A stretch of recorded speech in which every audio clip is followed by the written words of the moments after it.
Ladies and gentlemen, in the red corner, hailing from the state of Nevada, representing the Steam and Wise Guys, it's the always feared Vegas Odds Maker.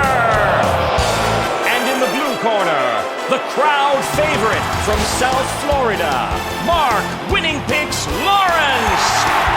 And now, let's get it on! Against the spread, Winning Picks with Marc Lawrence. Hi, everybody. Happy holidays and Merry Christmas post to you and yours. This is Marc Lawrence along with Victor King, and we're all set to go against the spread on this week's NFL and college football bowl cards. And Victor, hope you had yourself a very Merry Christmas. Looking forward to the new year as well. Let's hope Santa was good to you and Sandy as well. Thank you, Mark. Right back at you and at Colleen. A very nice Christmas holiday in regards to our family.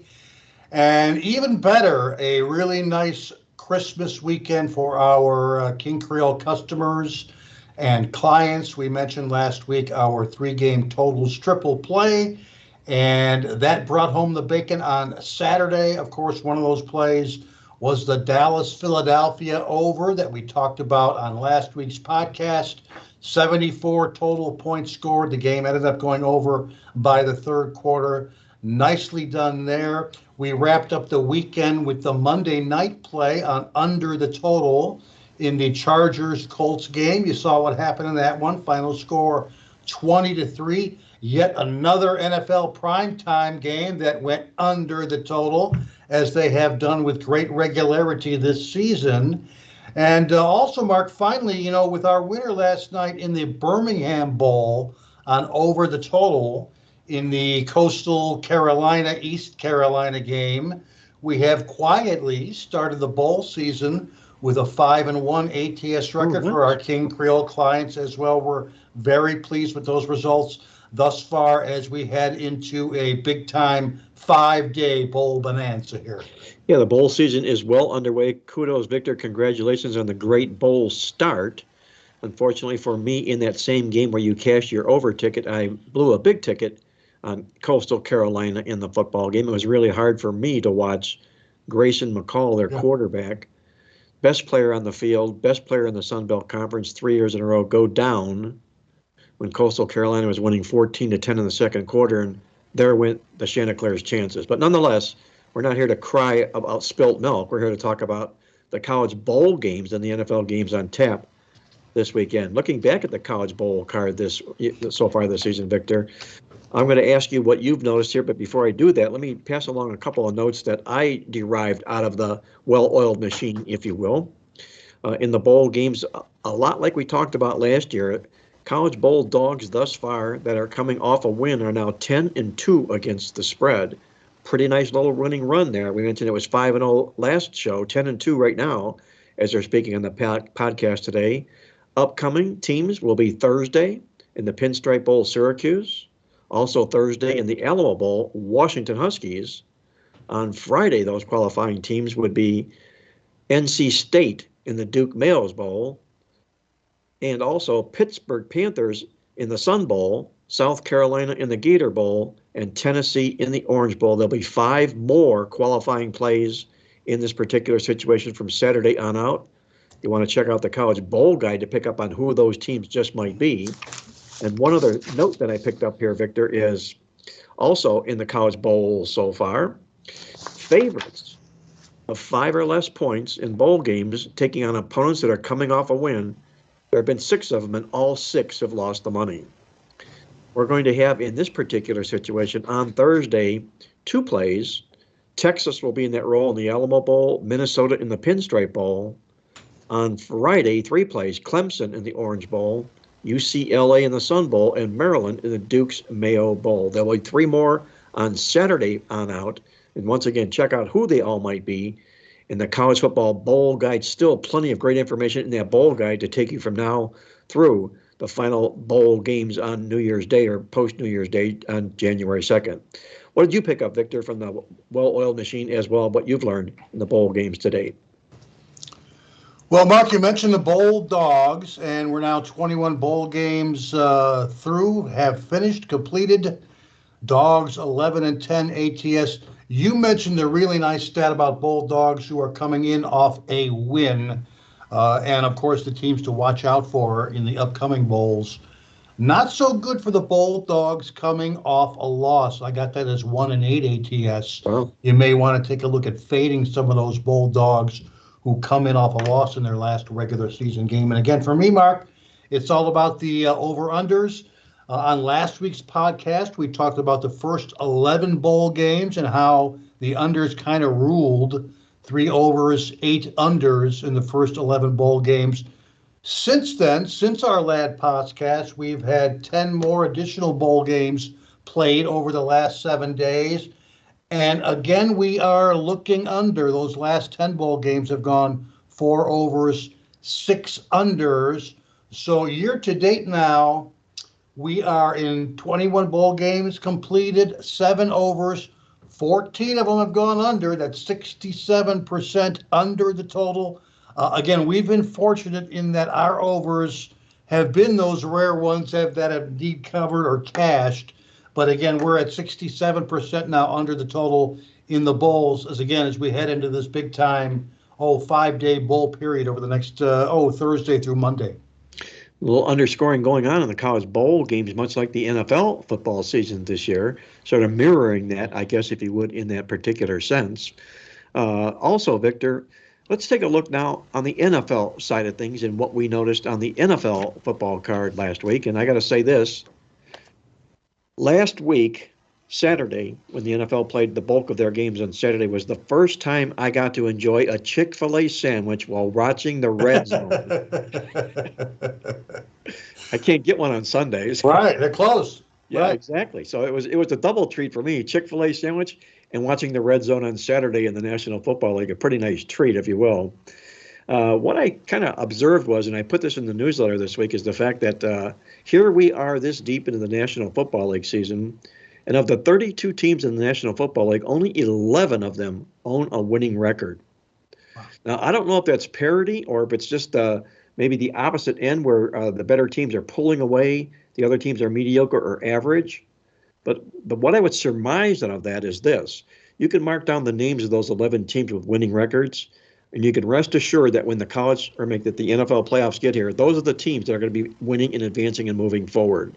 The group of teams that are not on that list that are going to somehow manage to carve out a playoff berth, either as a 6 or 7 seed, you can wave goodbye to them on opening week in the National Football League playoffs. They just simply aren't the caliber of these teams we're talking about. 11 winning teams going into this weekend. And by the way, only 3 teams are currently on a 4-game win streak in the National Football League. That's sort of rare, too, at this stage of the football season.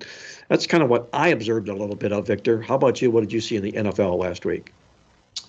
The dogs and favorites were pretty much split right down the middle last week, 8-8 overall. Still a very good season for underdogs on the blind, 126, 105, and 8 ATS. That is 54%. Our best database situation for home underdogs. I've got a 14-5 ATS this year for all home dogs playing off a loss versus any opponent also off a loss. And that 14-5 applies to one team this week, Seattle, who's a home dog against the New York Jets. We may want to take a look at Seattle as a home dog in that particular game. And best situation for road underdogs since week 5, road dogs, division road dogs, playing with revenge have gone 14-2 ATS. That's since week 5 of this season. Very, very sharp numbers there. And in fact, there are 3 of those division dogs going this week in that 14-2 ATS situation. That would be Chicago on the road against Detroit, Denver on the road against Kansas City, and of course, the third one would be Pittsburgh Steelers on the road against the Baltimore Ravens. In terms of totals, heck, we talked about it last week, Mark. Mother Nature was very much in the mix last week. We returned to yet another very low-scoring week over the Christmas holiday.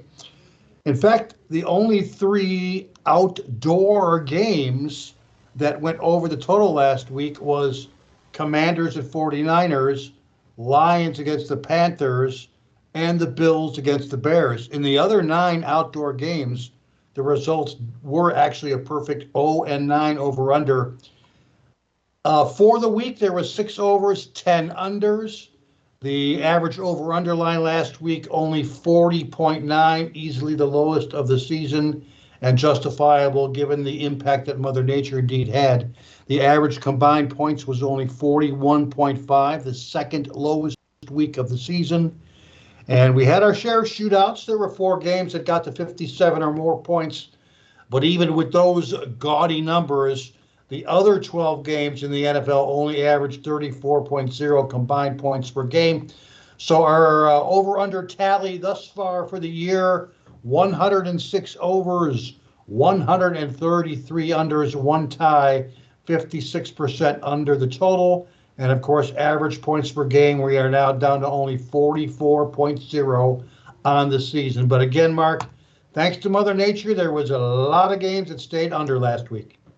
That was the case for sure, Victor. It looked to be that way. The wintry, frigid weather that we watched and played, and I got cold just watching the games, and I was sitting indoors. I can imagine what it was like for the players on the sidelines, or the few fans that were in the stands. I give them kudos too for dressing up and weathering the storm and the weather in that football game. Back home in Cleveland, as you know, that game started at 6 degrees, the temperature at game time, minus 14 wind chill. My goodness. So sort of glad we're down there in South Florida, Victor, if you know what I'm saying. Right. Taking a look here now, Victor, let's look at what our good friend Steve Crabb, the Texas Tornado. This is an excellent point. I keep bringing this up every week because it's got a lot of merit. It's very, very well worth considering. The most embarrassed team in the National Football League last week. I've got 2 teams that I'm going to nominate here. I don't know where you're going to go with this, Victor. We didn't talk about this before the show. But it wasn't anything that was really kind of like clear cut.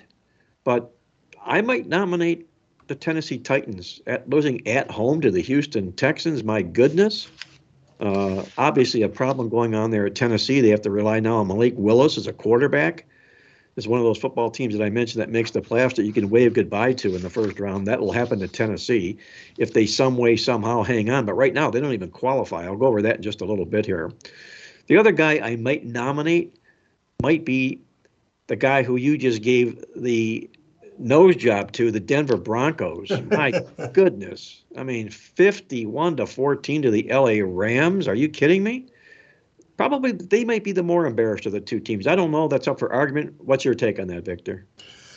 Well, the Titans are a one-dimensional team now, and of course, it would not shock us if they lost that season finale against Jacksonville to be eliminated from the playoffs and lose the AFC South division. Still got that great running team, but this Malik Willis at quarterback obviously is not the answer. What do you have, 88 passing yards last week? That's not going to cut it for a playoff team. I would agree with Steve this week, though, that the Denver Broncos, easily the most embarrassed team in the league. What was the final score of that game against the Rams? 51-14. 51 to, oh, are you kidding me?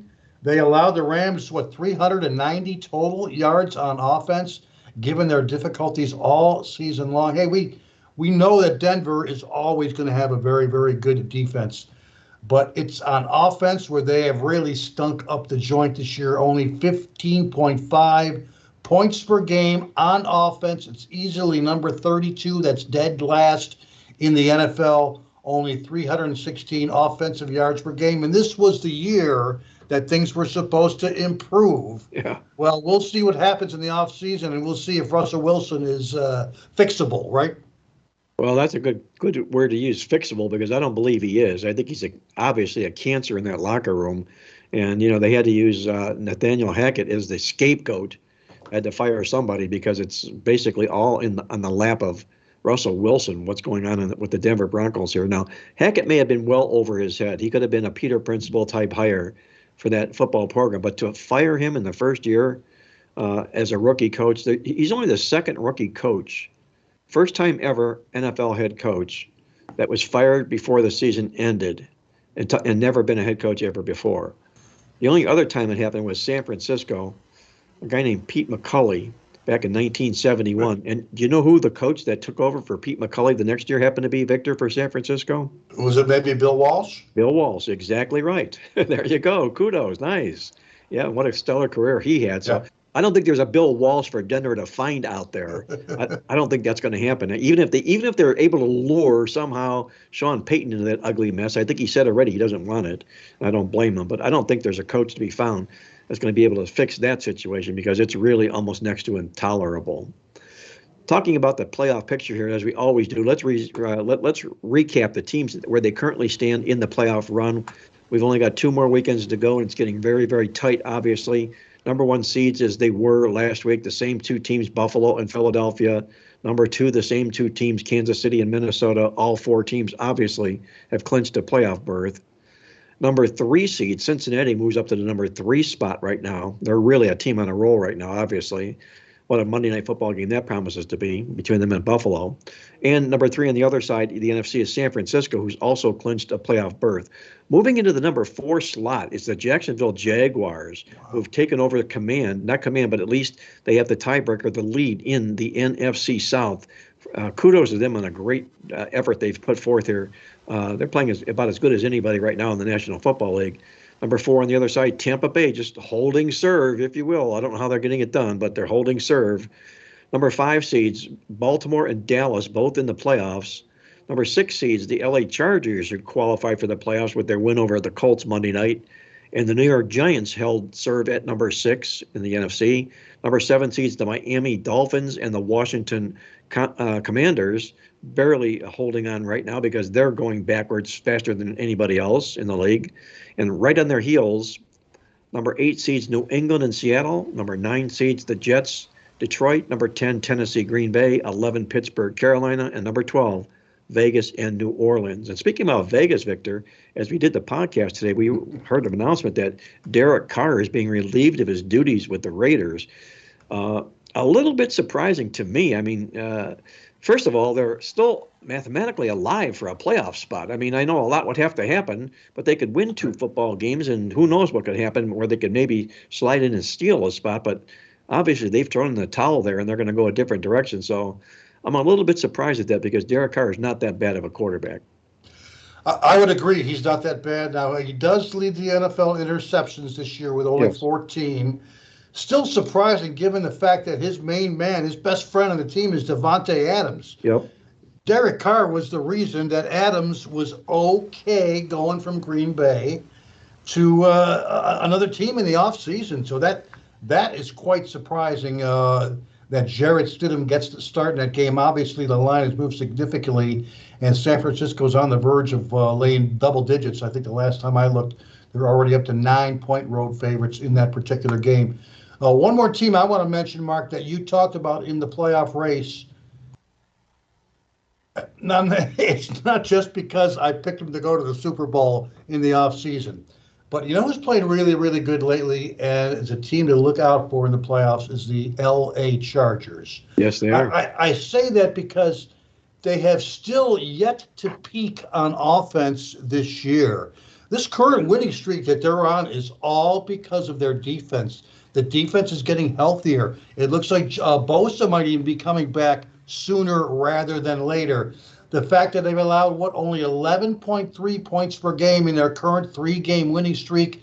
They held Indianapolis to only 3 points. It's the Charger defense that is going to take them into the playoffs. Once they get there, who knows how far they can go if their offense clicks.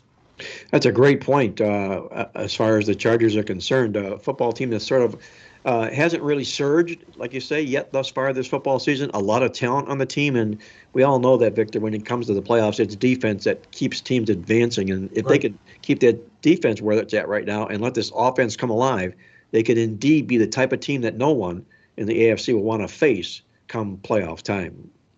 You're tuned in to Mark Lawrence Against the Spread, the nation's most popular sports handicapping talk show. I'm visiting with Victor King from King Creole Sports as we go against the spread on this week's college and NFL cards. And Victor, let's move it over to the college bowl scene, if we will.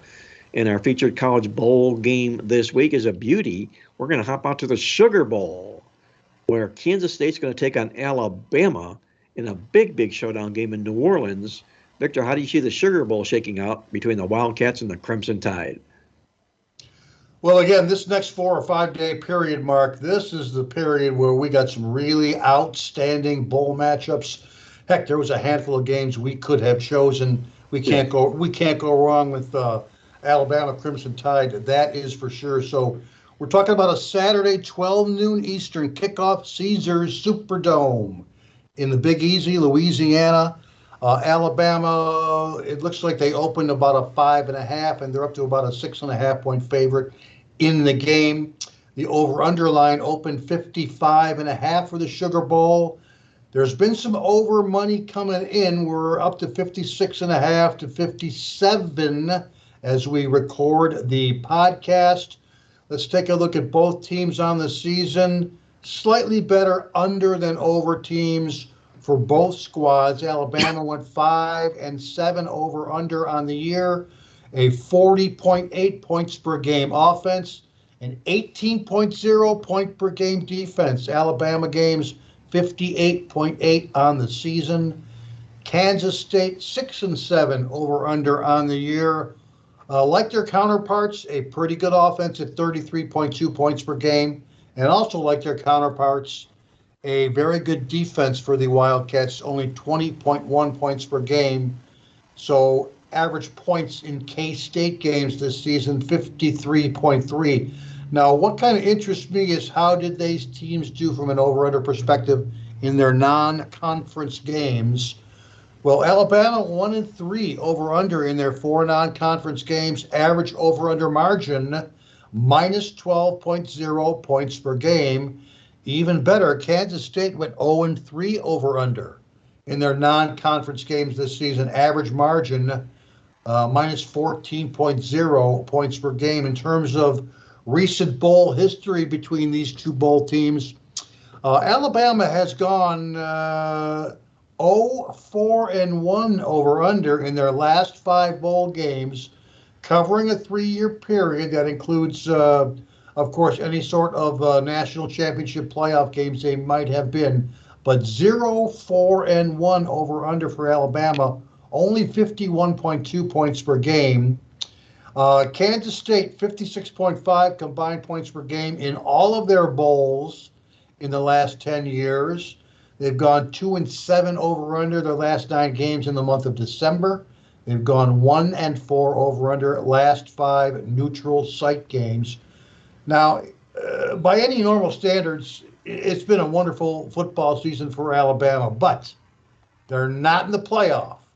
And of course, that's the high standard that they set for themselves every year. That's because of not one, but actually 2 losses that both occurred on the last play of the game against Tennessee and against LSU. They're not quite what we would call 100% operational. There are a slew of parts that are in the transfer portal for Alabama. However, the starting 22 players will all be fine. And the same goes for Kansas State, Big Ten champion, won 10 games this year. They held on to take down TCU in their conference championship title game. They beat their rival Kansas this year, and now they get a shot to do something, important with a Sugar Bowl win over Alabama. It's a rock solid team that they don't beat themselves. They play what they call what is usually a high-scoring conference. They play a hard-nosed brand of defense. Their defense actually was number 1 in the Big 12 conference this season. It's a program that's hardly going to freak out because it's playing Alabama in a bowl game. For the Crimson Tide, if everything goes according to plan, let's not forget that they allowed only 18 points per game on the season. It was their lowest defensive total in the last 4 years. I know Kansas State can throw just fine with Will Howard at the quarterback position, but the Wildcats' best games this season have been when they rushed for 199 or more yards. They went a perfect 7-0 this season. So they really get rolling when they control the games with their outstanding rushing attack. There's no reason for them to get in any sort of a shootout. That's the Wildcats we're talking about here. They can't win the ball game in this fashion. If they can control the clock on offense by generating those long drives with their rushing game, then we see this game going under the total. And in fact, the last 6 Sugar Bowls have averaged only 46.3 combined points per game. So based on the spread and the over-under line, the implied score is Alabama 31.5, Kansas State 25. Our database models, they point to a score a little bit on the lower side, more like a 28 to 24 final score. With that said, we'll call it a two-star opinion on the Sugar Bowl under the total. Let's wait till the line move reaches its top, 57, maybe 57 and a half, maybe 58, before we make a small play on the under. Victor looks to the under in the Sugar Bowl for his side in that football game. Look for the Kansas State rushing offense to dictate the pace, keep the game under the total for his side in that contest. Kansas State comes into this game, as Victor mentioned here, the Big Ten champions. Absolutely ecstatic to be here. There's no question about that. And quite a year it was for the Wildcats, Chris Kleiman. If it wasn't for Sonny Dykes and what the job that he did at TCU, winning National Coach of the Year honors, Chris Kleiman would be right in the talk for Kansas State on the job that he's done with the Wildcats. They ended the season 4-0 straight up and against the spread. Their final 4 football games are on a major winning run. The last 4 times Kansas State has gone into a bowl game, they've won and covered 3 of those 4 games. And they don't beat themselves, this football team. That's what you like about teams that you want to back in college bowl games.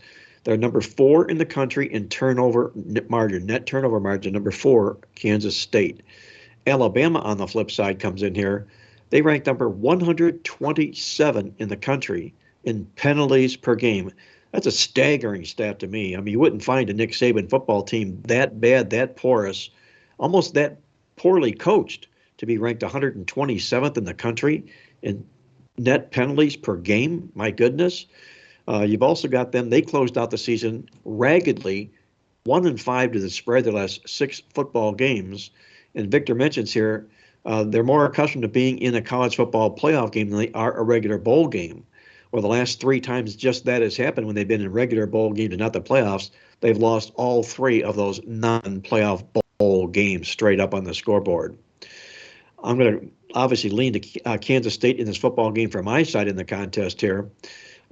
Between the fact that, 1, they're ecstatic, 2, Alabama has got to be bummed out, not to be, just to be here. And Chris Kleiman, again, that Chris Kleiman factor, the tougher the opposition, the tougher his teams are. 11-6 to the spread against 800 or better teams. Give me the Wildcats plus the points for my side in the Sugar Bowl matchup. You're tuned in to Mark Lawrence Against the Spread, the nation's most popular sports handicapping talk show. And Victor, what do you say? Let's hop over to the National Football League side of things. We've got a pretty good game inside the AFC North Division, a battle between the Baltimore Ravens and the Pittsburgh Steelers, with a lot on the line for one team and the other team having just clinched a playoff spot and looking to get improving on that spot. How do you see the Ravens and the Steelers shaking out on Sunday, Victor?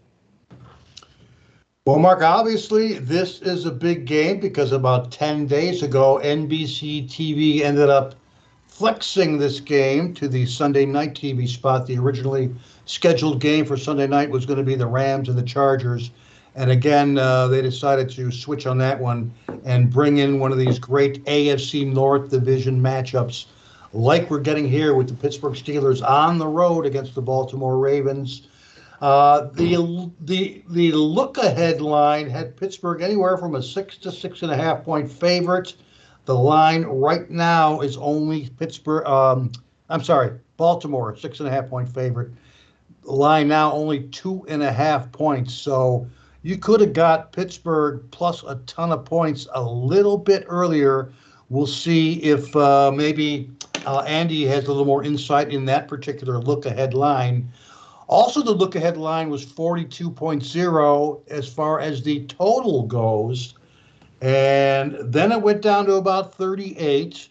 Then it went down to about 36.5. And as we speak, as we do the podcast here on Wednesday afternoon, it is at its lowest point thus far. Only 35.0 is the over-under line for this Pittsburgh-Baltimore game. Not surprising, given their statistics as of late. On the season, Pittsburgh 6-9 over-under, average of 39.0 combined points per game. Baltimore 4-11 over-under on the season. They are tied with the Denver Broncos and the Tampa Bay Buccaneers for the best under team in the NFL this year. Baltimore games have averaged 39.5 combined points per game. In terms of our home and road splits, Pittsburgh 2-5 over under home, but 4-4 over under away on the season. Baltimore a little bit better, 3-5 over under away, but 1-6 over under in their 7 home games this season. That is tied with both Miami and the surprising Kansas City Chiefs for best home under team in the NFL this season. That would be Baltimore, Miami, and Kansas City, all tied with a 1-6 over under record. Check out the last 4 games for each team. Pittsburgh's last 4 games, only a combined 32.0 points per game. Baltimore, even more dramatically low scoring. Their last 4 games have totaled only 22.8 combined points per game. You know, Mark, with extremely low results like that in the last month of play, it's not surprising how low the OU line has moved. It is now the lowest OU line of the week in the NFL. The question that we got to ask ourselves is, has the undervalue now been completely sucked out of this game? To answer that question, I would normally turn to our database. First off, we'll note that this particular series, Steelers-Ravens, the last 4 games have indeed gone a perfect 0-4 to the under in the last 4 meetings. Average of only 32.7 combined points per game. Average margin, minus 8.0 points per game. And that includes this season's earlier meeting in Pittsburgh, in which the over-under line was 36.5, and Baltimore won the game 16-14. Now, when I head into the database and I query over-under results in this particular division, that's where the head-scratching starts for me. The fact that AFC North games in which the over-under line is less than 38 points have actually gone 39-17 to the over. That's 39 overs, 17 unders. That's about 68% over the total. And in the last 15 years, these games have actually gone 29-11 over under. That is 73% over the total. So that's kind of telling us to perhaps look for some value on the over. I don't know about that. Baltimore has one of the best rushing offenses in the league this year. They're averaging, 166 rushing yards per game and 5.3 yards per carry. When I get into the rushing portion of our Playbook NFL database, in the last 5 years, in the second half of the season, game 9 or greater, home favorites of 12 or less points who average 5.2 or more yards per rush. That's the Baltimore Ravens. They've actually gone 1-11 over under. We got 2 great defenses. In fact, neither of these great defenses has allowed 17 or more points in each of their last 4 games, which would normally, again, be another good sign for a low-scoring outcome. Mark, with that said, I've got conflicting over numbers out of our database. I believe undervalue has been taken away by the odds makers. For that reason, I'm going to pass as far as giving this play any sort of actual rating, and just a very, very slight lean toward the under. Besides, I mean, man, there's easily another 3 to 4 games this week that I'm really excited about in terms of totals. So we'll just call it a very, very slight lean on the under. But again, there's no value whatsoever at that current line of 35.0. Victor doesn't like the line in this football game. No value. If he has to play it, put a gun to his head, he'd lean to the under in the football game. No guns. No guns. For his side in this football contest. Let's take a look at these 2 football teams. A big battle, as Victor mentions, in the AFC North. The Baltimore Ravens clinched their playoff spot last week. They're in regardless of what happens moving forward here. And they've had their problems at home thus far this football season here. Just 1-5 to the spread in all 6 of their home games this season. What concerns me about this football team is whether we may or may not see Lamar Jackson here. I'm going to say we're probably not. I think he's just about done for the season personally. Maybe he's going to be back for the playoffs, but I don't expect to see him here. The truth of the matter is this football program, they've got problems here. They were outstatted or outgained by the Atlanta Falcons last week, guys. The Atlanta Falcons, who were on the very bottom, a dreg in the ITS in the stats records thus far this season. Atlanta has only won the game 3 of their 15 games thus far in the stats. One of them was Baltimore last week. I can't lay points with a football team like this in such disarray who has problems putting points on the scoreboard and finding the end zone. The Pittsburgh Steelers come into the contest here. What's interesting is after their bye week, this team was 2-6. On Thanksgiving Day, they were 3-7. They're now 7-9 coming into this football game here.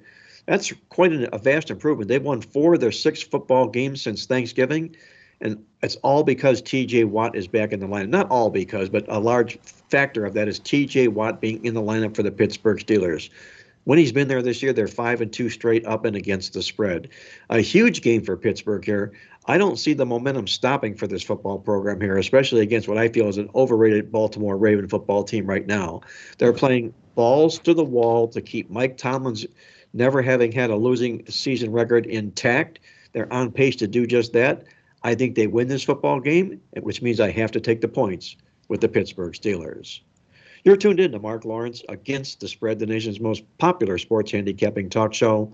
And with that, it's time for one of our favorite segments on the show as we hop out to Las Vegas to get the Vegas vibe from our good friend Andy Iskoe from TheLogicalApproach.com in Las Vegas. Andy, Happy New Year to you and yours. I hope your holidays have been going very well for you, and the football as well, just the same.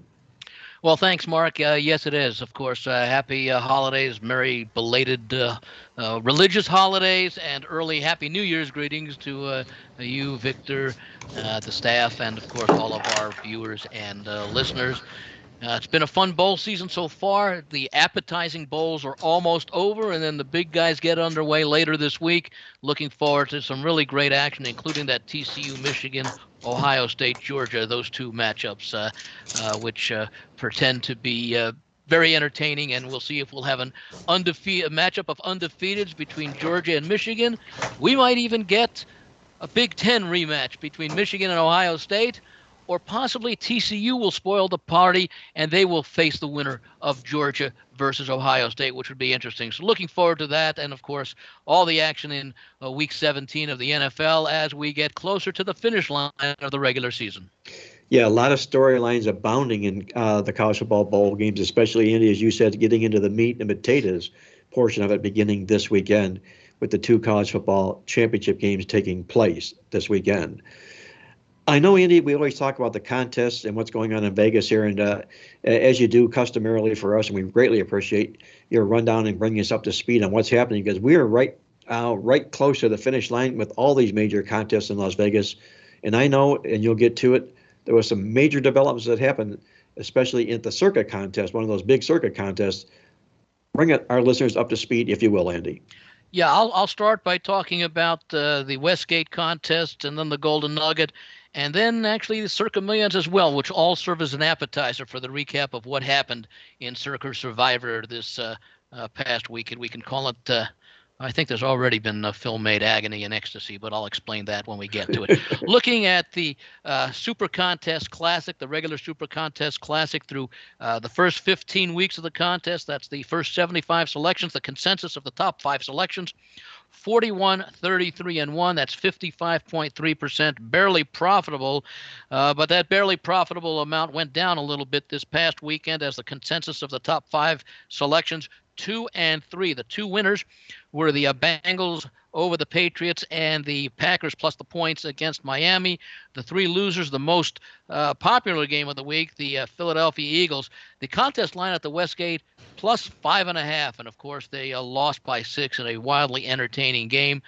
The Detroit Lions favored on the road at Carolina. They lost outright, as did Tennessee lose outright as a 3-point home favorite in their contest this past week as well. So the 2 and 3 brings the consensus 43, 36, and 1. That's 54.4%.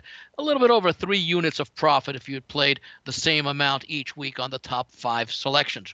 The current standings show one contestant hitting at 69.4%. So we're below that rarely attained, but occasionally attained 70% mark with with 10 selections, 2 weeks remaining, 55.5 out of a possible 80 points.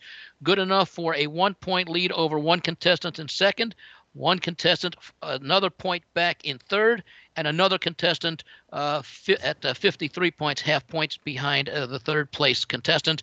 Overall, in order to be cashing amongst the top 30, you need to be hitting just under 62%. 61.9% will get you in the money as of right now with 2 weeks remaining. I remember the good old days where if you hit 60%, you were going to cash. And that actually was back in a time when they had under 500 entries for the most part, usually between about 350 and 500. And they only paid 20 places, however. So 60% back then was pretty good. But as the field has expanded to nearly 1,700 this year, nearly 1,600 this year, it's become difficult. And yet we still have people barely above 60% with a chance to cash. The Super Contest Gold, winner take all. There is a leader, 2 contestants tied for the lead at 65.6%. That's 52.5 out of a possible 80 points.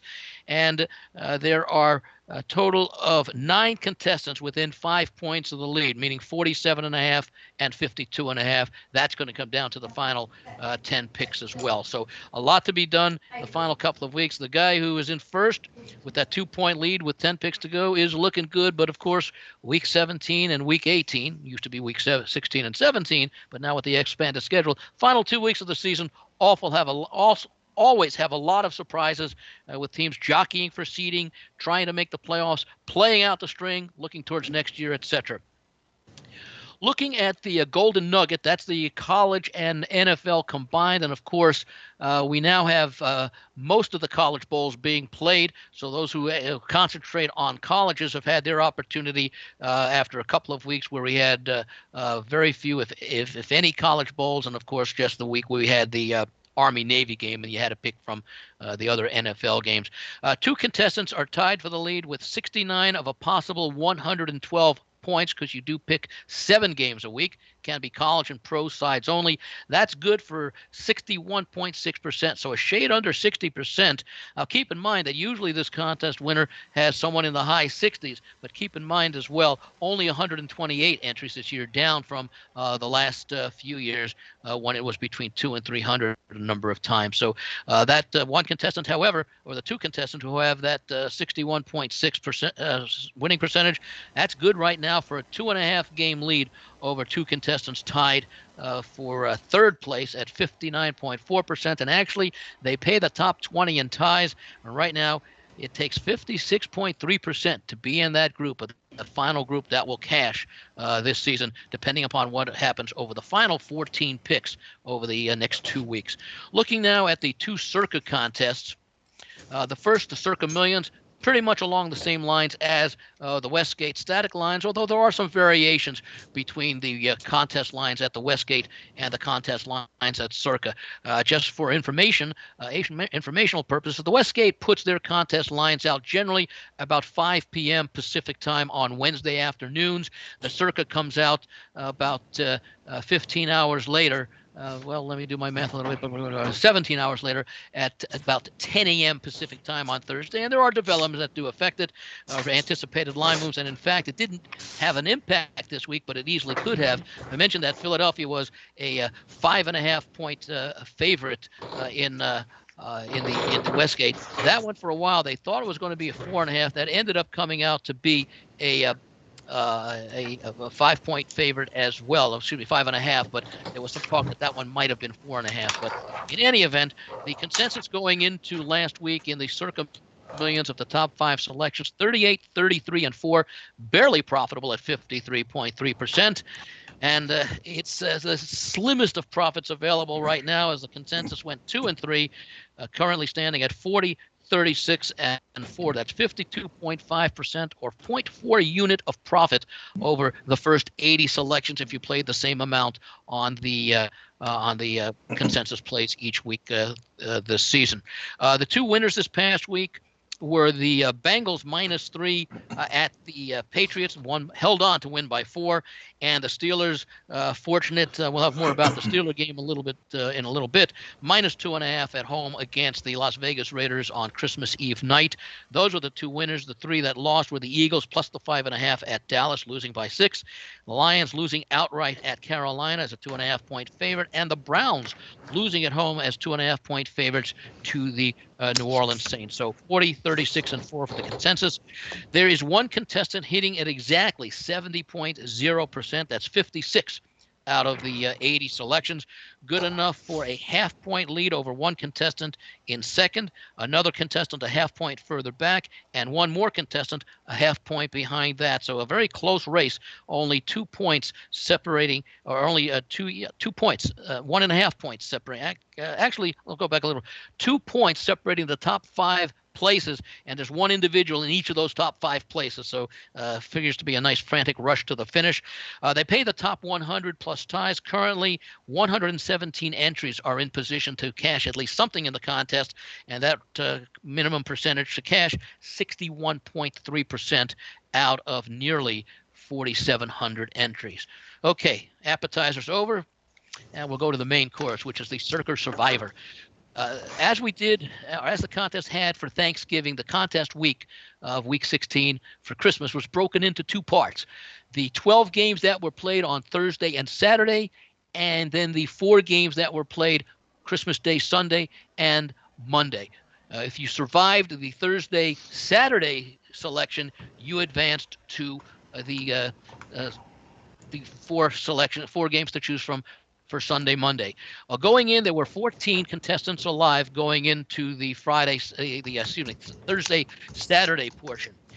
The top selection for the Thursday, Saturday games, the Detroit Lions, and they ended up losing their game. So did the tied for second, the Tennessee Titans. Their loss on Saturday eliminated 3 more people. The Jets on Thursday night and the Browns on Saturday each had 1 entrant eliminated. So that accounted for a total of 10 of the 14.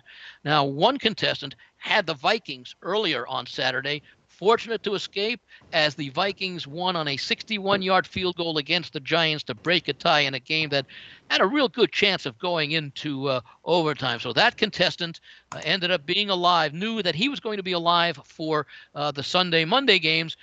There were 3 contestants who had the Pittsburgh Steelers on Saturday night. And had they lost, that one contestant who had won with the Vikings earlier on Saturday would have been enriched by $6.1 million as the winner-take-all survivor in week 16.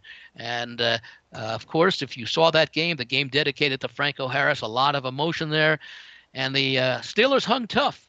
But with 46 seconds remaining in the game, it looked as though that we were going to have a $6 million man with the who had won with the Vikings earlier today. And, of course, we know what happened.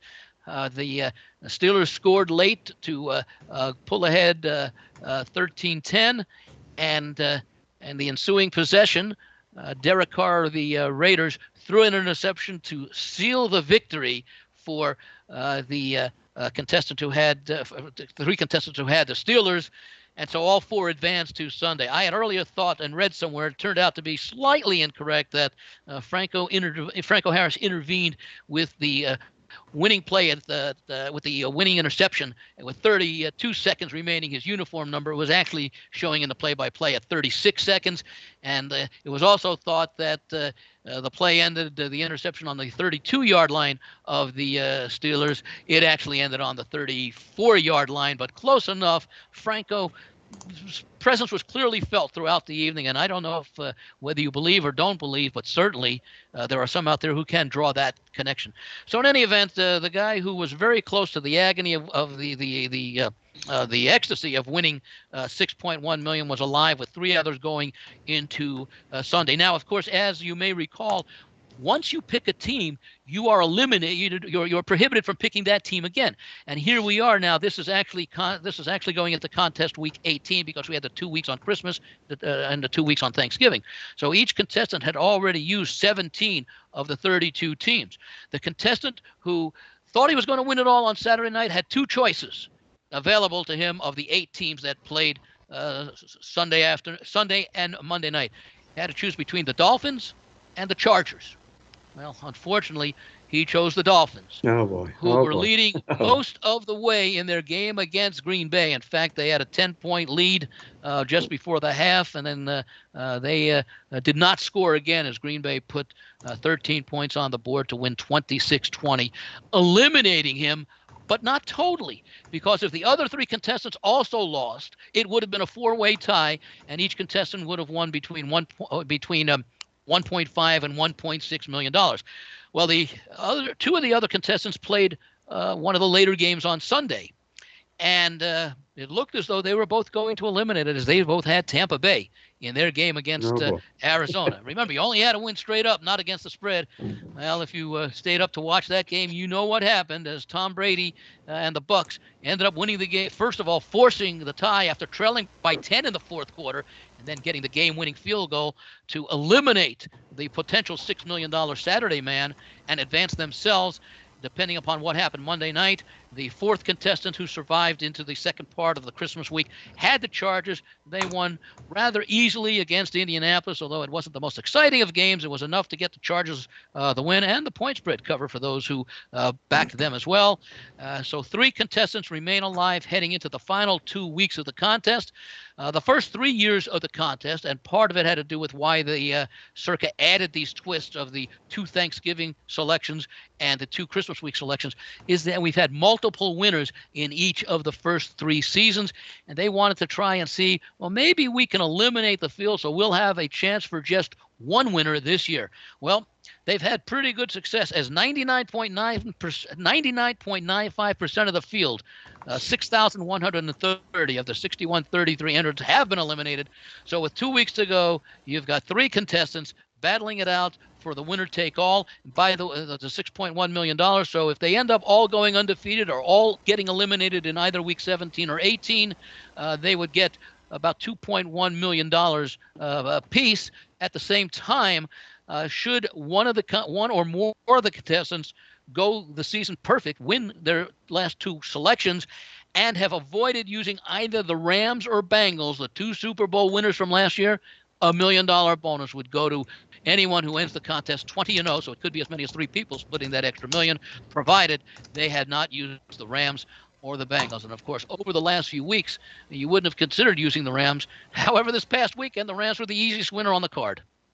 Yeah, go figure, Andy. My goodness, what a story there. That's a novel all unto itself. That's called the baddest beat of bad beats, I think, in betting history. I got to think that the $6 million man probably was undergoing a $6 million heart transplant after all that last week. My goodness. To come Imagine going from $6 million, being up $6 million to down 1,000. Wow. That's what you call a major swing, Andy. That's amazing. Now, in about, I don't know how old the entrant is. I don't know if it's male or female. In about, if he's young enough, in about 20 years, it'll make for an interesting story. Won't take any of the sting out of it, but at least it'll be a little anecdote that hopefully he can relate in the future. And who knows, maybe next year will be his year or her year. Well, as you and I know, Andy, you only get these chances maybe like once in a lifetime. So, if it's next year for him, it was all in the cards, to say the least. Either that or root for reincarnation. One or the other. One or the other. We're visiting with Andy Iskoe from TheLogicalApproach.com in Las Vegas. We just got the update on all the major contests, including the Survivor which happened last week as well. Andy, if you would, let's take a look at the look-ahead lines. And let me ask you this before we go into the look-ahead lines, if I may. I noticed this week, and maybe it's because I was paying a little bit deeper attention than usual, but I'm seeing where a lot of what are being called the opening lines for this week's games were actually the lines that were last week's opening lines. And, a lot has happened to those, as you discuss each week, how they get bet into, bet down, movements and so forth and whatnot. But I'm seeing a lot of sites where they have the opening lines for this week's NFL games mirroring the lines that were opened up last week. And Yeah. they don't change that opening line. Is it just me, or has it been going on most of the year? I think there are some games, but not very many. Maybe no more than maybe 4 or 5. And you're talking about the advance 10-day line. So, for example, for this week's game, week 17, the advance lines, which I start off by talking when we talk about the line moves, are lines that came out Tuesday, December 20th. In other words, the night after the week 15 Monday night game, 3 to 6 days, 7 days ahead of the week 16 games being played. So, for example, I'll use the Thursday night game this past week or this coming week, Dallas at Tennessee. When the advance line came out 2 weeks ago on Tuesday, December 20th, Dallas was a 3-point road favorite at Tennessee. Now, they normally take this game off on the day of the game itself being played, week 16 games. And in the case of Dallas and Tennessee, because there were concerns that Tannehill might have been lost for the season before the Tennessee game was played over the weekend on Saturday, the line actually was bet up from 3 to 6. Well, when we found out that Tannehill was lost for the season and was not going to and did not play on Sunday, after that game came out, that 6-point line that existed was no more. And Dallas actually opened up a 9.5-point road favorite on Sunday afternoon and has since been bet up to minus 11. But, for example, I'll go to the Monday night game. This is not one I was going to talk about, but it's to your point. The Buffalo Bills were the well, actually, this is the summertime line was 2.5. It opened 2.5, moved down to 1.5 before it was taken off the board of last week's games. It opened up at that same 1.5 at which it was bet up, not the line that existed before, but the line to which it was bet up before they took it down. Most games don't move very much. Here's an example, perfect example to what you say. Jets at Seahawks. The advance line from December 20th was a pick'em. When the game was put back up on the board Sunday afternoon, the game was pick'em. Okay, that has since moved, or it then came off the board briefly. Was put back up at Jets favored by 2.5, and then bet down to 1.5. And that may have been due to the fact that after the announcement was made on Sunday, when the game opened pick'em, that Zach Wilson would not be quarterbacking and Mike White would be considered an upgrade for the Jets. That's why that line was reposted at 2.5, since bet down towards Seattle. But to your point, there are some games each week. Colts at Giants is another example. Giants opened 3 in the advance line, opened 3 when the lines were posted again Sunday afternoon. And I think that's the only one that I'm showing. So it depends what the sources that you're looking at as far as whether or not that was an actual opening line that they used, or it was just maybe a repeat of the opening line and it was done in error or something along those lines. I don't know which site it was or from what sportsbook it was. But there are many sportsbook now, especially internationally, that open up their own lines, sometimes maybe even Sunday morning of the games, or maybe they put up the advanced lines as well, and they don't make changes in that other than the betting action that comes in, and maybe they don't take down those games at all. I'm not aware because there are just so many worldwide sportsbooks. Well, the line that I'm looking at in reference to, Andy, would be next Sunday's NFL football games are all bettable right now. You'll talk about those. And right now it shows the Rams at Seattle next Sunday as Seattle opening line -3. So when next week rolls around, that opening line of -3 will stay there as the opening line, and then be bandied about because of the results that happened this week, but it will still stay there at -3. There won't be a new opening line. When I actually track and log in my database, and this is a recent phenomenon, because it used to just be we've only had the summertime lines for a few years. We've had the advanced lines for maybe about 6 or 7 years. I still use, because the bets are generally very limited on those advanced lines that come out 10 days in advance. The limits go up when they're reposted on Sunday, and then they go up even a little bit more as we get closer to game time. So when I log in, I don't log in, for example, the 7 points by which the Lions were favored on December 20th against the Bears. I log in the 5.5-point line at which the Lions opened on Sunday afternoon, and they started to take increased action. So that makes sense. You could argue that some people would use the summertime line, which would be inaccurate, I think, for the most part, because things change so much. I still prefer to use the line when the limits start to get raised on Sunday, when the games for the week directly preceding the game, in other words, week 16, have been played and factored into the lines that get posted Sunday afternoon. And in fact, for the teams that play Sunday night, and the lines have already been posted, and the teams that play Monday night, well, before the Sunday night game, I'm talking now, I use the Westgate. I've always used the Westgate since the Stardust closed now back in 2006, because they were the biggest book and still a primary player here in Vegas, the Westgate.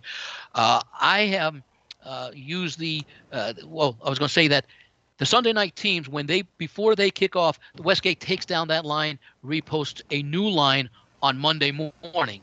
Okay, I still use the Sunday line because a lot of stuff has already been factored into the adjustments from one of the two teams has generally played earlier in the day on Sunday.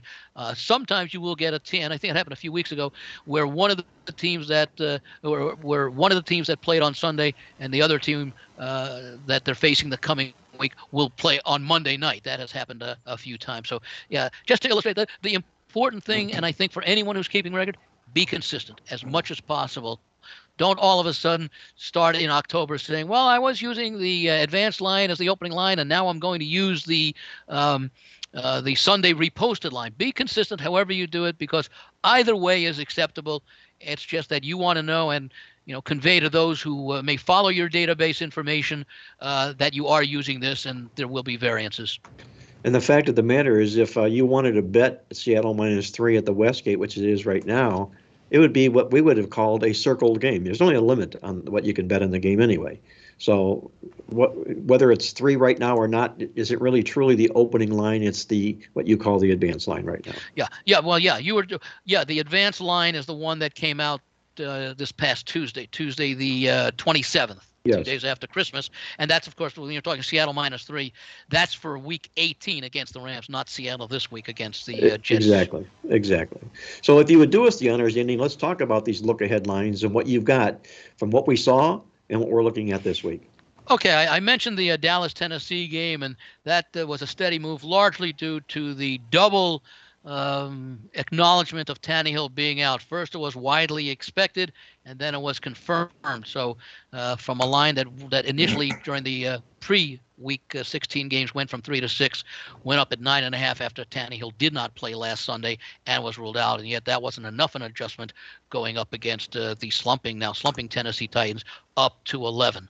I'm not quite sure I agree with that move, even though I did see the replacement quarterback not look too sharp. I just question what Dallas is going to do. In fact, it's interesting. This is a thing to keep in mind. This is week 17. Dallas may play their players this week, but they may rest them in week 18 because they have to play in the wild card round. Now, the only two teams that might not rest and actually might play would be the number 1 seeds in each conference. Right now, that's Philadelphia. So we're talking about Jalen Hurts. If I'm Philadelphia, I don't play him this week against New Orleans. I do give him some action in week 18 against the Giants, because they won't be playing in week 19. And I don't know that Philadelphia wants to go into their divisional round game with Jalen Hurts not having played it in basically an entire month. So that's something to keep in mind. The teams that will probably rest their players or certainly would give strong consideration to it is if they've locked up the number 1 seed. Right now, it's, I believe, Kansas City in the AFC, and it should be Philadelphia in the NFC. Those are the ones, with the exception of possibly Jalen Hurts seeing some action to do that. But the wild card teams might be the ones, if they've clinched their spot, to rest the teams. And of course, in the AFC, it's going to be interesting because Cincinnati could still be the number 1 seed if they win out, and if somehow Kansas City loses to either Denver or the Raiders in week 18, that would give it to Cincinnati, who beat both Kansas City and Buffalo, should the 3 teams end up with the same record. So keep that in mind as you approach week 17, and especially week Week 18. Yeah, Buffalo, I think, is the number 1 seed because they won at Kansas City with earlier this year. Looking at the number of games that we have seen some movement, the Steelers at the Ravens. The advanced line had the Ravens 6.5-point favorites, and that was based largely on the expectation that Lamar Jackson would be back. And in fact, at the time, there was talk that Lamar Jackson would have been back for this past week, Week 16. Of course, he wasn't. So when the game was reposted on Sunday evening, the Ravens were 4.5-point favorites. And that, of course, happened after the Ravens beat Atlanta and Pittsburgh had beaten the Raiders on Saturday night. The Baltimore won earlier in the day. When that line came reposted, it's close to what the line is historically between Baltimore and Pittsburgh, and that's the home team favored by 3. But this one opened 4.5 and now bet down to 2.5 with Baltimore being favored. Miami at New England. This one's worth mentioning because of the move. Advanced line, Miami 2.5-point road favorites. The Sunday night line, 2-point road favorite, so a half-point adjustment. And then the news about Tua and the concussion protocol. So we've seen an injury-related move to where instead of being a 2-point home underdog, the Patriots are now a 3-point home favorite. Colts and Giants. This one has had line movement. I mentioned the advanced line was 3. The Sunday night line was Giants by 3. And then Indianapolis played on Sunday. Monday night against the Chargers. The line opened 3.5, has been bet up to 6 in favor of the Giants. Panthers and at Bucks, important game for both teams. The advanced line 7.5 for the Bucks. Panthers upset by the Lions. Buccaneers fortunate to get by the Cardinals. The line was reposted with the Buccaneers 6.5, and that was before the Sunday night loss. So when that game was a Sunday night narrow win at Arizona, the line reposted Monday morning had Tampa Bay a 3-point favorite, and that's where it remains. So that was a significant adjustment based upon Tampa Bay just getting through on the road against a very weak Arizona team. 49ers at Raiders. 49ers a 4.5-point advanced favorite. When the lines came out Sunday, San Francisco was a 6-point road favorite. However, it was announced just a few hours ago, Derek Carr will not start the rest of the season for the Raiders. It'll be Jarrett Stidham. And McDaniels, of course, should be familiar with him from his days in New England. The line, actually, I didn't see it taken down. I just saw it steadily increase earlier today. A 4-point adjustment right now. The 49ers going steadily up from 6 to 10-point road favorites against the Raiders. Jets at Seahawks, I mentioned that the advanced line and the Sunday night line were both the same at Pick'em. And I also mentioned that with the announcement that Mike White will be the quarterback for the Jets, the line was reposted, or actually, it was taken off briefly earlier in the week, reposted at 2.5 Jets. Actually been bet down where the Jets are now a 1.5-point road favorite. And finally, the Rams at the Chargers. The Chargers opened up as 8.5-point advanced favorites. Were actually bet up to 9 before the game came down. The line Sunday evening went back up at 8. So a little bit of an adjustment after the Rams looked so good possibly in that 51-14 demolition of Denver. And the line actually was bet down to 6.5. The game came off the board prior to the Monday night game. And interestingly enough, the Chargers have clinched a wild card spot with that Monday night win. The reposted line on Tuesday had the Chargers still at 6.5. Andy Iskoe with a little bit of an overview of the early advanced lines we're talking about in Las Vegas. Andy, publisher of the great football newsletter, The Logical Approach. You can visit Andy at thelogicalapproach.com to find out more about his services and his great weekly newsletter. Andy, before I let you go, right on the heels of your big win with the Pittsburgh Steelers last week, our listeners would love to know what you're looking at this particular week in the NFL as well. Well, another point to keep in mind, and I know you have stressed this throughout the years, must win does not mean will win in most circumstances, because there are two different must win teams. Must win to just get into the playoffs is different than must win to advance from the number 2 to number 1 seed. You can trust a team that must win, especially against a weak opponent, to advance from the 2 to number 1 seed. You can't necessarily trust a team that, for example, right now may be 8-8 and needs to win to get into the playoffs. Doesn't mean they won't win, but that might be factored slightly into the line. And sometimes it may make a difference. Sometimes it may not make a difference, and the team actually loses. So keep in mind, must win does not equate to will win, and must win itself has at least 2 different definitions. With that being said, I'm going to go with one of the must win teams because of the situation they're in, the way they're playing, and the talent on the roster and the opposition. And that's the Green Bay Packers, currently 3.5-point home favorites over Minnesota. I would suggest, to the extent you can, buy it down to 3, because that field goal is critical in the NFL. It occurs about 15% of the time, but even that's a little bit higher than is significant, because of the 15% that a team wins by 3, sometimes it's the underdog, and the -3 does not come into play. I think, if I remember, the splits is like 9% is the favorite winning by 3, and 6% of the time it's the underdog winning outright by 3. So that's about 15% of all games. Looking at this game, of course, we know the Packers are on a roll, and interestingly enough, Aaron Rodgers did not say relax when they were in the middle of the struggles. He just basically said, we'll get our team on a roll and see what happens. In fact, he was almost thinking he'd sit out part of the season once the Packers were mathematically eliminated. They still don't control their own destiny, but they have a realistic path. They're facing a Minnesota team, and if you look at Minnesota, they are 11-0 in games decided by 8 points or less, but 1-3 in games decided by double digits. All 4 of those games were double-digit games. They lost by 11, 17, and 37 points to Philly, Dallas, and Detroit. And their one double-digit win, oddly enough, was Week 1 at home against the Green Bay Packers. So a little bit of revenge in there for Green Bay. Green Bay playing especially well, and I don't mind backing Green Bay when you have a Hall of Fame quarterback playing in a must-win game. That's when the great players shine and carry their teams. And, of course, there are a lot of reasons why Green Bay did not play well earlier in the year, and a lot of it had to do with the departure of Devontae Adams and a lot of other new receivers that were being integrated into the Packer offense.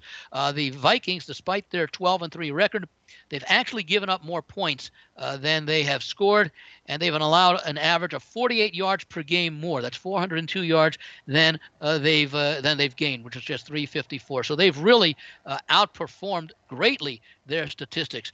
The Green Bay allows just 89 yards per game less. The Packers allow 89 passing yards per game less than the Vikings allow. So Aaron Rodgers should have some success in containing Kirk Cousins and his passing. So hopefully the Packers will get a lead. They have a solid running game with Jones and Dillon, and now Rodgers has enough targets to be able to put up points in this game. I look for Green Bay to win. I'll say 7 to 10 points, although since it's Minnesota, maybe they do get their first loss in a one-possession game, and they lose something like, 31-23 or something like that. There we go. Andy Iskoe on the Green Bay Packers to continue this winning streak they suddenly found as they plod their way to make a playoff berth this football season. He'll lay them minus the points on Sunday for his complimentary play. Andy, a great job on the show once again this week, and maybe next week we'll be talking about who that $6 million man ends up being at the Circa in the Survivor contest. We'll see what happens and how it all shakes out this week. That will not only be next week, it'll be next year. It'll be next year on top of it. Exactly right. The calendar year. And with that in mind, I'd like to wish you and Victor and all the Playbook staff, the listeners and viewers of this podcast, very happy, healthy, and prosperous new year in 2023. And likewise, Andy, right back at you. Nothing but the best. Be well and stay safe, my friend. I'll catch you next week. Thank you. That was Andy Iskoe joining us from TheLogicalApproach.com in Las Vegas. And with that, let's move over now to my awesome angle of the week on the football show this week. And I'll share that with you. It comes from one of my old Black Book systems, and one of our listeners, our good friends out there, the guitar man, Jeff Kabasiak from Edmonton, Canada, loves this particular angle. He reminds me of it every time it does come up. It's called Reach Out, I'll Be There. And what we're looking to do, and I put a little bit of a twist on this, Jeff, just so you know, just to make it fit even nicer into the show this week. And what we're looking to do is to plan any NFL non-division dog from game 15 on out who's on a 5-game exact losing streak. If they were a dog of 4 or more points in their last game, they're taking on a sub 666 opponent. We're doing this, playing on these game 15 on out teams on a 5-game exact losing streak that were dogs of 4 or more the last game against these sub 666 opponents, because since 1980, this angle has gone 10-1 against the spread. Only one loss since 1980. That's a 91% winning angle. And with that, we'll be playing on the Arizona Cardinals, which is not difficult to do when you're fading the Atlanta Falcons. Play the Arizona Cardinals for our Reach Out, I'll Be There awesome angle play on the football card this week. And with that, before I hand it over to Victor King from King Creole Sports, let's turn over to my good friend Jim Feist, one of the Playbook experts at our Playbook Experts YouTube channel, to find out what Jim's got on tap for his complimentary play on Sunday's NFL card as well. Jim, take it away, if you will. Hello, Mark, and welcome everybody to Playbook. This week, I think we have to look at the NFL a little differently. There's some teams that are trying to get into the playoffs. Other teams, the players, are always trying to save their jobs unless they have unlimited or uncut or no-cut contracts, like, say, a Russell Wilson, that it looks like Denver is sorry about that move, as are they in Arizona with Kyler Murray, paying a lot of money to guys that don't look like they even want to play. I'm not saying that's true, but that's the way it looks. Now, let's take a look at some of these games, and I'm going to look away a little bit to see the lines. And when you look, Tampa Bay was open at 7, down to 3. They're playing Carolina, means a lot.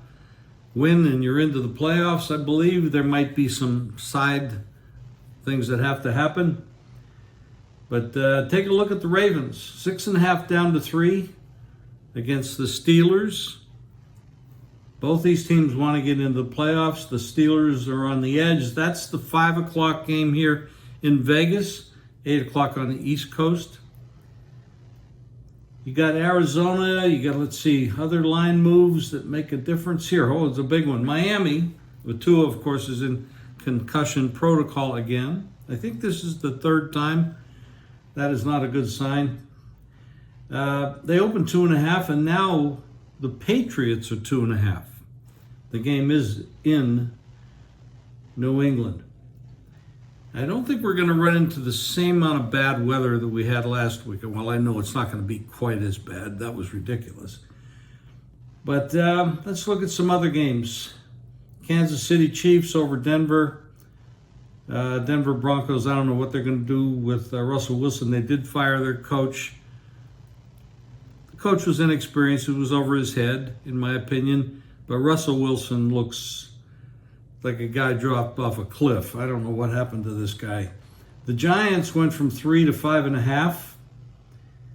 They're playing at home against Indianapolis. We all saw what they did the other night. Put Foles at quarterback. He was absolutely awful.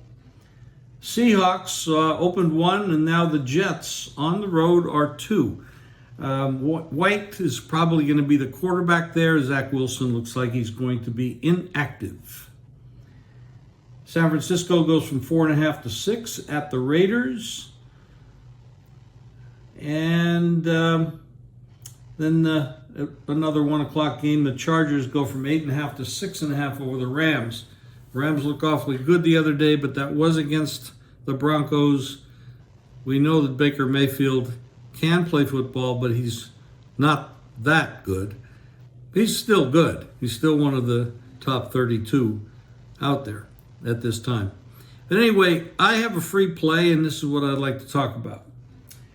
Minnesota is probably one of the luckiest teams in the league this year. They have a 12-3 record, which is awesome. But their plus-minus is very bad, very average, and the Green Bay Packers are coming on. And when you come down to, and this is in Green Bay, which we know the weather can get nasty there. We don't know that it will be. But Aaron Rodgers, when he lights it up and he gets ready to play and he can play and he gets used to his weapons and starts using them properly, this is a very dangerous character. So my play this week is the Green Bay Packers. Now, the line opened 2.5. It's up to 3.5. I don't like laying these small numbers. This kind of play would be a money line play for me. However, if you can't get a money line play down, look for the lowest line you can get and don't lay over 3. Anyway, thanks guys. Thanks Mark. Thanks for everybody there. And we'll move on. Try to get this winner in and just keep an eye on the changes in rosters, moves by coaches, teams that look like they might be playing, teams that look like they're quitting, because we're going to have those. So good luck this weekend. Just like Andy Iskoe, Jim Feist likes the Green Bay Packers as well for his complimentary play on the NFL card on Sunday. 2 wise men from Vegas and the Green Bay Packers. You might want to look at the Packers this Sunday. And with that, you might want to look at what Victor King's got on tap this Sunday. I know, Victor, you got a big 10-star game going this week. If you would, let our listeners know all about that and what you've got on tap for your complimentary play as well. Yeah, we certainly do, Mark. We've got a big one going this week in pro football. If you need a little more fuel to your fire, Mark just talked about that awesome angle play on the Arizona Cardinals. And while we've been doing the podcast here, it was announced that Colt McCoy will be starting this week for the Arizona Cardinals. Ooh. He's over concussion protocol. Nice. And we know how much more effective Arizona is on offense with Colt McCoy at the helm. So I'm definitely in when it comes to the Cardinals this particular week. Now, Mark, we can't forget about all of our publications: Totals Tip Sheet, Midweek Alert, Playbook Newsletter, and of course our Playbook Bowl Stat Report. Everything, of course, available at the PlaybookSports.com website. And we've got a free play this week, and we're going under the total. We're giving the ball to our dog, Monkey, also known as Isabella, and she's going back to her comfort zone. What she does so well is playing divisional games under the total, particularly in a less than ideal outdoor setting. This week, that means under the total in the AFC East game between the Miami Dolphins and the New England Patriots. Now, this was already going to be one of our favorite top plays of the week anyway, of course, with the Patriots offense regressing as of late and the fact that the Miami offense is now fading down this as well. Andy just touched on this during his segment with the news that Tua Tagovailoa is now out of the game in concussion protocol. That means Teddy Bridgewater will be at the helm, and that makes it a lot easier for us to even pull the trigger on a low-scoring outcome. We will say this: the over-under line at one point was at 43 in this game. It's now down to 41.5. Don't go any lower than that. Play it as soon as you hear the podcast. Make sure you get a line of 41.5 or more points and go low. Obviously, I mention that because the number of 41 in the NFL is indeed a key over-under number. Now, AFC East games, they've already gone 80% under the total this year, including a perfect 0-4 to the under when the OU line is 44 or less points. And in the last 5 years, the AFC East division games have gone a perfect 0-7 when A, the home team is favored by less than a touchdown, like New England is over Miami, and the over-under line is 41 or more points. Now, Miami, they're still barely a winning team on the season, but they are off 3 consecutive losses in a row. Dating back to 2012, we get a 1-10 over-under out of the database.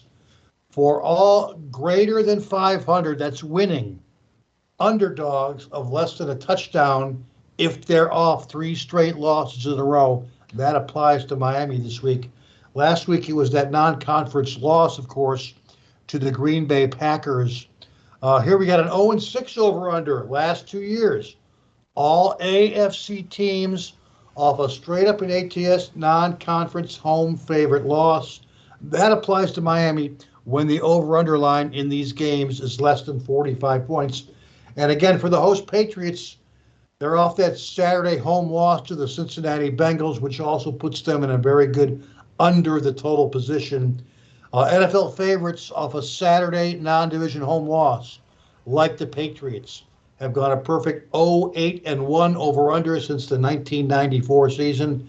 Again, make sure your cutoff point is 41.5 or higher as we go under the total in this week's Dolphins and the Patriots game. We've got no problem riding what has been a fantastic under situation this year, and that's, of course, NFL division games played outdoors. It's as simple as that. This is one of those particular games. Dolphins, Patriots under the total. For our service, Mark, we've got our 10-star NFL game of the year. It's an over-under. It's a game going over the total. It's already up on the website, playbooksports.com. Join us for that 10-star play, a once-a-year best bet in the NFL. And beside that, this is our biggest weekend of the season here at Playbook in terms of 10 stars, as Mark has not won, but I believe 2 of them going this weekend. Best of luck with you, Mark. What do you got planned for this weekend? Well, we're loading up the 10 stars, Victor, for sure. You can play that monkey total Miami under 41.5 for an appetizer, but make sure you get down on Victor's big 10-star main course on an overplay NFL total play of the year as well on Sunday. You can get it now at playbooksports.com. And speaking about 10 stars, I'm releasing both my College Bowl 10-star game of the year. It plays Saturday, and my NFL 10-star game of the year on Sunday. It's a double 10-star weekend for everybody listening or watching at playbooksports.com. Better yet, you can join me now and get everything I do, both the 10 stars, all my College Bowl games through New Year's Day, and all of our NFL selections for just $129 complete. It's a terrific buy. You can get it now at playbooksports.com or give our office a call toll-free to get on board for that big 10-star double Bowl and NFL Game of the Year special. You want to do it now, you'll be glad you did. Before I get to my complimentary play on the football card this weekend, just a quick note that our friends at mybookie.ag are offering, again, a double your first deposit bonus when you log on at mybookie.ag. Simply enter the promo code PLAYBOOK, and you'll get a double your first deposit bonus at mybookie.ag, just in time to get on board, I should say, for all of the College Bowl and NFL games this weekend. With that, let's move over to my complimentary play on the NFL card this week. We're going to take the points with the Carolina Panthers this week when they take on Tampa Bay.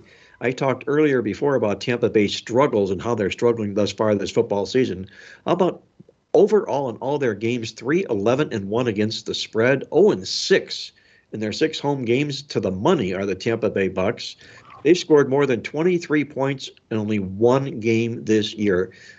That's next to pathetic, guys, okay? And yet they keep favoring them, and because it's Tom Brady, because it's Tampa Bay, they keep pricing them, they keep favoring them, and they keep making the same mistake over and over and over. Carolina comes in this football game with a hot hand, especially since Christian McCaffrey parted ways and went with San Francisco. This team is on a roll, and in fact, they can win out and win the NFC South. Can the Carolina Panthers. They're 9-1 against the spread when they come off a straight-up home dog win coming into this contest here. They're playing the better football, and you better play Carolina plus the points if you want to cash a ticket in this game. That will be my complimentary play on the football show this week. And that's going to put the final wraps on this edition of Mark Lawrence Against the Spread. I want to thank our co-host Victor King from King Creole Sports for another outstanding job on the show as always. Our good friend Andy Iskoe joining us from TheLogicalApproach.com in Las Vegas. And until next week, once again, this is Mark Lawrence reminding you to always to remember to bet with your head, not over it, and good luck as always.